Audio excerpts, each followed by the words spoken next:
Hello, Dark Reader, and welcome to the Dark Side of the Library podcast. I'm your host, Katie. On this Minisode today, we are going to be looking at Jessica Knoll's Bright Young Women. So before I begin, I'm just going to let you know up front, I gave this book about a 3. It wavers a little bit. Sometimes I'm thinking, and then other times I'm like, no, I dig it. So I think I'm still settling into this book, to be perfectly honest. Let me tell you what this is about. So basically, this is a fictionalized, almost retelling of the Ted Bundy case. But here's what the differences are. In January of 1978, there is a serial killer who has terrorized women all across the Pacific Northwest. But in Florida, that's like the least of their worries, right? So the president of the sorority of Florida State University, Pamela Schumacher, has decided to stay in for the night. Her sorority sisters decides to go out, and at 3 a.m. she is woken up by this strange sound. She decides to investigate, and she finds this scene of violence. 2 of her sisters are dead, 2 others are brutally maimed. So now, over the course of many days and her entire life, now Pamela is thrust into this crime that's captivated public interest for more than 4 decades now. And then we have across the country another character named Tina Cannon. She's found peace in Seattle after years of hardship. A chance encounter brings 25-year-old Ruth Wachowski into her life, who's a young woman with painful secrets of her own. Ruth goes missing from Lake Sammamish State Park in broad daylight. She's surrounded by thousands of beachgoers on this beautiful sunny day, and Tina devotes herself to finding out what's actually happened to her best beautiful friend Ruth. So when she hears about the incident in Tallahassee, she knows that it's the man in the papers that they refer to as the, quote, all-American sex killer. So determined to make him answer for what he did to Ruth, she travels to Florida on a collision course with Pamela. So this is about 2 women from opposite sides of the country who become sisters in this pursuit of truth. It's a new narrative, so this is not another Ted Bundy-esque story. This is the story that's been glossed over forever, and the story that always gets glossed over. We are spotlighting the victims of this story, and not just the victims' families, their loved ones, and honestly just the cultural significance of all of this, how this impacts almost everybody, especially women. So before I go into my thoughts on the story and why I didn't think this was like a knock out of the park kind of book for me, let's talk about Jessica Knoll real quick. Jessica Knoll has done a couple books. She's been a senior editor at the Cosmopolitan.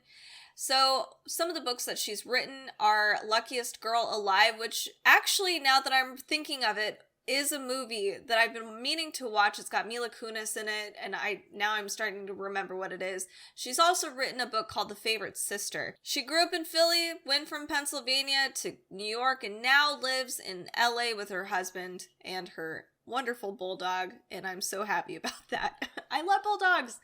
All right, so let me talk about some of my cons first. I also want to just talk about my overall thoughts of this book. So here are just some basic cons that I have. This book to me is too long and very dry in patches. There are sections of this novel where I was fully immersed. I was very interested. I was like, very empowered. I felt very vindicated. There was a lot of stuff going on there, but then it had periods of big lulls where I was just drifting off. Nothing was really happening, or it felt like repetitions of empowerment. So basically restating that the system sucks. I know the system sucks. We know the system sucks. You've already said the system sucks a couple of times. The system sucks. We get it. So I felt like the book could have probably been edited a little further and maybe even less, maybe like 200 pages less of novel, to be perfectly honest. but I understand why it is as lengthy and as aggressive about pointing out all of these things, almost in some cases on repeat, because there's just not enough novels, there's not enough material or media out there that emphasizes these big problems. They still linger today. So some of my annoyances are actually also some of my pros, if that makes any sense. The biggest con, in my opinion, that I have with this book is that so Jessica Knoll has done very good research on the Ted Bundy cases. She's, very clearly pulled from real life events. So the whole event with Tallahassee, that happens. Maybe there are some pieces in there that aren't 100% accurate. They're not exactly what happened, or the event that happens in Lake Sammamish. But that's kind of my problem here, is that I wanted this, and this should have been, and this is what the story was saying. This is a story that's talking about the victims and how we need to spotlight these bright young women. These are stars that were taken away, that were not taken seriously enough, and still to this day are not the important topic. And so I'm kind of shocked we weren't taking real people and being really authentic with this case. I think it's okay to maybe elaborate on some things and still make it fiction. It doesn't have to be this, nonfiction novel, but let us actually spotlight. I'm pretty sure we were talking about Janice Ott in Lake Sammamish, and then of course we have our victims in Florida. Why couldn't we have pulled from real people, their experiences, and maybe elaborated a little further? Because we want to show that Janet and all of these women were bright, beautiful people that did not at all deserve any of this, and that we cannot give Ted Bundy any more fucking spotlight. Even before this book, I was so tired of seeing Ted Bundy crap everywhere. Just, move on to somebody else. Just, why is this such a sensationalized thing? That was my biggest con, which kind of leads me to what I liked. So the whole point is talking about that, and there's some really amazing quotes in this novel about how Ted Bundy is not as great as everybody made him out to be. When you look at him, just if you didn't even know who he was, he's an average looking dude. I've never thought in my entire life this man was like this beautiful man. I just don't even know where that came from. Because he didn't look like a monster?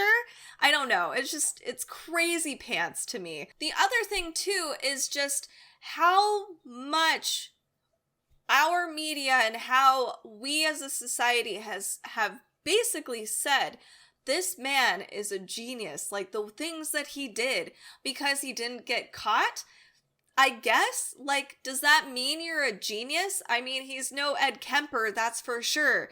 But it's just crazy that we've given him all of these positive traits. And it's really disgusting, and it's untrue. He is so not that bright. I mean, the things that he did, if you listen to the trial and you look at the court case and just the things that he did, he got lucky. He just got lucky, and he's an arrogant asshole. I'm really passionate about this. It really drives me freaking nuts. So I love that this is exactly what this book talks about. So let me read off some of these quotes that it really hit me. The way that Jessica Knoll writes about the Ted Bundy case, and she never blatantly says this is Ted Bundy, but it's Ted Bundy. There's plenty of things that are just, the Zac Efron movie, literal quoted in this book. It is about Ted Bundy. So here's some quotes that she wrote. Here's one. I've tried to make sense of how someone who didn't stalk his victims in advance ended up going after the best and the brightest. And I think that's it.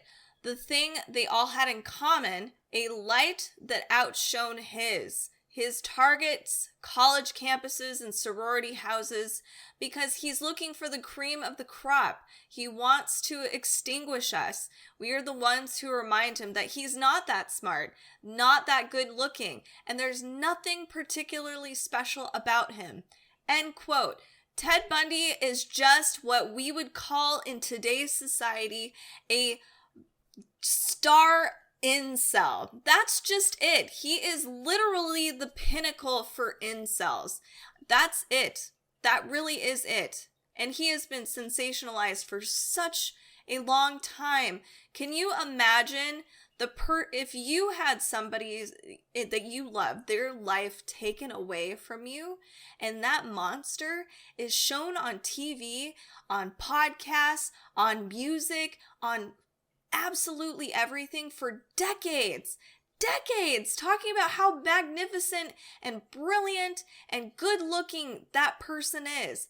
I would feel like Will Ferrell in Zoolander, that I'm taking crazy pills. It would drive me crazy. So here's a couple other things, another quote that I want to read, but mostly I continue to be drawn to mediation because I know better than anyone that all American sex killers are not born, that they come from broken and battered homes, human systems that fail them well before they reach the penal ones. And then they go out into a world that tells them that women are deserving depositories for their impotence and rage. So that's what leads me to this next point, is that the reason I like this novel, because this is a novel that I think everybody should read. This is still, sadly, relevant. It still is a thing today. I still have to deal with, especially male friends sometimes, who do take out their rage on women. They try to feel big by making women feel small. Or anybody, really, but especially women.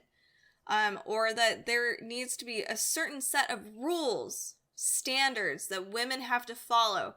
Women always have to walk on eggshells.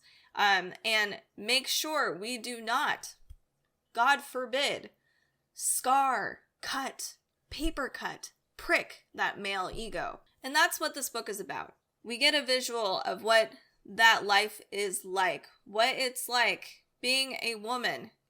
I mean, back in the 70s, it was worse, but it hasn't gotten much better. Women still are thought to be hysterical, emotional, we're irrational. We don't know how things function. We've got girl math, just a lot of these things that still apply, and it's sad. It's really sad. There are things that some people experience that you won't necessarily ever get to experience. We don't ever get to experience exact things of each other, but I can tell you that I would say most women, 90% of women, we walk outside of our homes. And actually, even if we're in a home by ourselves, it doesn't even matter if we're outside of our homes, we are alone. There are steps and precautions and thoughts we all have. We are constantly having our head be on a swivel. We're always told to be careful. And that's just something we were told from a very, very young age. And those are experiences that I've noticed that my cis male friends just don't get. They might logically understand, but they don't. They don't get it. They don't have to do that. I had an experience recently where I was, it's been a really long time. I haven't traveled on the train before by myself. I just haven't done that for a while. In some of the places that I've seen, I had a recent experience in my car where I was kind of assaulted in my car. So it was like, I wasn't sure if I wanted to go by myself. And I was nervous about it. So even my husband, who I love and adore, he was like, you're going to be fine. But like internally inside my soul, I was like, okay, I know I should try and I should push myself and get out of the fear inside my head. But also there is like that legitimate thing deep down that's like, what if something happens? What if you are in the wrong place at the wrong time? So, even though he means well, he doesn't get it. So, and here's one thing that I wanted to say too, because I could probably go on a pretty long rant about this novel and the whole thing behind it. When you walk along this novel, there's a lot of things that are presented to you. For instance, Tina has to present something to a bunch of people. She's in the psychology field. So the room is filled with men in this profession. And, you know, especially back in the 70s, late 70s, there's not a ton of like psychologists or medical professionals, like high up doctors that are female. So she's trying to make this presentation about behavior, and the room starts to chatter because they're not even listening to what she says. So there's a lot of those sorts of instances throughout the book where it's kind of like probably have experienced this before and probably numerous times. And we see violence towards women. It's everywhere in media. It's just we're all numb to it. It's everywhere. And not only that, probably the worst possible thing about this is that those women never got the justice they deserved. And the system didn't even change to fix these problems. So the most powerful part about this book, and it's actually one of the things I missed when I watched the Zac Efron film, and this is the quote from in the book too. It kind of really shocked me. The judge who sentences Ted Bundy to death says, "You're a bright young man. You'd have made a good lawyer, and I would have loved to have you practice in front of me, but you went another way, partner. I don't feel any animosity towards you. I want you to know that. No, really, I want you to understand that. Take care of yourself, young man. I say that to you sincerely. Take care of yourself. It is an utter tragedy for this court to see such a total waste of humanity. I think, as I've experienced in this courtroom." Wow. Nothing talking about the implications that these deaths have on the families of the deceased. Nothing that pointed specifically to the women that Ted Bundy took away. And that is why this book is called Bright Young Women, because that is the total loss here. And as are many people that have suffered the same sort of fate, and the people that still live in fear.